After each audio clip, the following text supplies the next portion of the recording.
मेरे दोस्त, अगर आप किसी भी स्थिति में अपनी आत्मरक्षा और अपनों की रक्षा के लिए मार्शल आर्ट सीखना चाहते हैं तो मेरा ये यूट्यूब चैनल आपके लिए है। मेरे वीडियोस को देखकर आप आसानी से मार्शल आर्ट सीख सकते हैं। और यदि आप व्यक्तिगत तौर पर मुझसे मार्शल आर्ट सीखना चाहते हैं तो आप मुझसे मार्शल आर्ट को ऑनलाइन सीख सकते हैं। ऑनलाइन ट्रेनिंग के बारे में पूरी जानकारी के लिए कृपया इस वीडियो के डिस्क्रिप्शन को पढ़िए।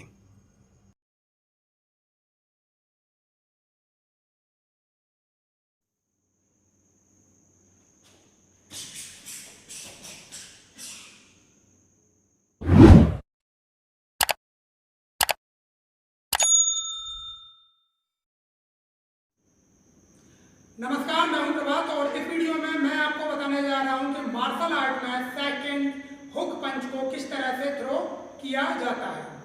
इससे पिछले वीडियो में मैंने बताया था कि मार्शल आर्ट में फर्स्ट हुक पंच को किस तरह से थ्रो किया जाता है। तो यदि आपने वो वीडियो नहीं देखा है तो वो वीडियो आपको मेरे चैनल में मिल जाएगा। आप मेरे चैनल में जाके आसानी से उस वीडियो को देख सकते हैं या फिर ऊपर कॉर्नर पर आ रहे डायरेक्ट लिंक पर हिट करके आप सीधे ही उस वीडियो को देख सकते हैं। तो पहले आपको उस वीडियो को देख लेना है और उसके बाद में ही आपको इस वीडियो को देखना है। तो चलिए अब मैं आपको बताता हूं कि मार्शल आर्ट में सेकंड हुक पंच को किस तरह से थ्रो किया जाता है। तो वीडियो को आपको अंत तक काफी ध्यानपूर्वक देखना है और समझना है। तो चलिए शुरू करते हैं। ओके, तो सेकंड हुक पंच को थ्रो करने के लिए सबसे पहले आपको अपनी प्रॉपर फाइट पोजीशन में आ जाना है। फाइट पोजीशन में जो हाथ पीछे की ओर होता है उससे सेकंड हुक पंच को थ्रो किया जाता है और इस पंच को किस तरीके से थ्रो करना है वो अब आप ध्यानपूर्वक देखिए। तो आपको अपने पीछे वाले हाथ से पंच को इस तरह से थ्रो करना होता है और उसके बाद में हाथ को वापस लेके अपनी फाइट पोजीशन में आ जाना होता है। तो फिर से इस तरह से आपको पंच को थ्रो करना है और वापस करते हुए अपनी फाइट पोजीशन में आ जाना है। फिर से इस तरह से आपको पंच को थ्रो करना है और वापस करते हुए अपनी फाइट पोजीशन में आ जाना है। फिर मैं आपको फाइट पोजीशन को चेंज करके इस पंच को दूसरे हाथ से थ्रो करके दिखाता हूं।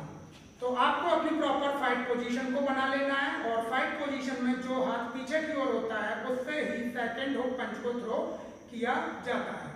तो आपको सीधे इस पंच को इस तरह से थ्रो करना है और वापस करते हुए अपनी फाइट पोजीशन में आ जाना है। फिर से इस तरह से आपको थ्रो करना है और वापस करते हुए अपनी फाइट पोजीशन में आ जाना है। फिर से इस तरह से थ्रो करना है और वापस करते हुए फाइट पोजीशन में आ जाना है। तो आपको सेकंड हुक पंच को इस तरह से थ्रो करना है और अब मैं आपको इस पंच को दोनों साइड से थ्रो करके दिखा देता हूं जिससे कि आपको अच्छी तरह से समझ में आ जाए। ओके, तो अब मैं सेकंड हुक पंच को आपको दोनों साइड से चलाकर दिखाता हूं तो आपको ध्यानपूर्वक देखना है और समझना है। तो सबसे पहले आपको अपनी प्रॉपर फाइट पोजीशन में आ जाना है। उसके बाद में आपको अपने पीछे वाले हाथ से सेकंड हुक पंच को थ्रो करना है। तो इस तरह से और वापस पोजीशन, फिर से इस तरह से और वापस पोजीशन, फिर से इस तरह से और वापस पोजीशन। और फिर मैं आपको इस साइड से चलाकर दिखा देता हूं तो ध्यानपूर्वक देखिए। तो आपको अपनी प्रॉपर फाइट पोजीशन में होना है और पीछे वाले हाथ से सेकंड हुक पंच को थ्रो करना है। तो इस तरह से और वापस पोजीशन, फिर से इस तरह से और वापस पोजीशन, फिर से इस तरह से और वापस पोजीशन। तो इस तरह से आपको सेकंड हुक पंच को थ्रो करना होता है। और अब मैं आपको बताता हूं कि आपको इस पंच को लगातार किस तरह से थ्रो करना है। ओके, तो सेकंड हुक पंच को लगातार थ्रो करने के लिए आपको अपनी प्रॉपर फाइट पोजीशन में आ जाना है। आपको पंच को थ्रो करना है और वापस अपनी फाइट पोजीशन में आ जाना है। तो इस तरह से, फिर से इस तरह से, फिर से इस तरह से। और सेम मैं आपको फाइट पोजीशन को चेंज करके इस पंच को दूसरे हाथ से चलाकर दिखाता हूँ। तो आपको अपनी प्रॉपर फाइट पोजीशन में रहना है, पंच को थ्रो करना है और वापस अपनी फाइट पोजीशन में आ जाना है। तो इस तरह से, फिर से इस तरह से, फिर से इस तरह से।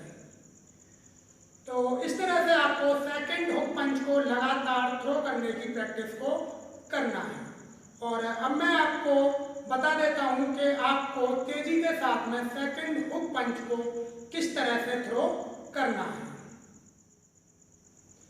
ओके, तो सेकंड हुक पंच को तेजी के साथ में थ्रो करने के लिए आपको अपनी प्रॉपर फाइट पोजीशन में आ जाना है, पंच को तेजी के साथ में थ्रो करना है और वापस अपनी फाइट पोजीशन में आ जाना है। तो ये और ये। और फिर मैं आपको फाइट पोजीशन को चेंज करके इस पंच को दूसरे हाथ से चलाकर दिखाता हूँ। तो आपको अपनी प्रॉपर फाइट पोजीशन में रहना है, पंच को तेजी के साथ में थ्रो करना है और वापस अपनी फाइट पोजीशन में आ जाना है। तो ये, फिर से ये और ये। तो इस तरह से आपको सेकंड हुक पंच को तेजी से थ्रो करने की प्रैक्टिस को करना है। ओके, तो ये था मार्शल आर्ट में सेकंड हुक पंच को थ्रो करने का तरीका जो मैंने आपको बताया। मुझे उम्मीद है कि आपको अच्छी तरह से समझ में आ गया होगा कि मार्शल आर्ट में सेकंड हुक पंच को किस तरह से थ्रो किया जाता है। तो आप अपनी मार्शल आर्ट की प्रैक्टिस में सेकंड हुक पंच को इसी तरह से थ्रो करिए। तो अपनी मार्शल आर्ट की प्रैक्टिस को लगातार करते रहिए मेरे साथ में। मिलता हूं मैं आपसे अगले वीडियो में।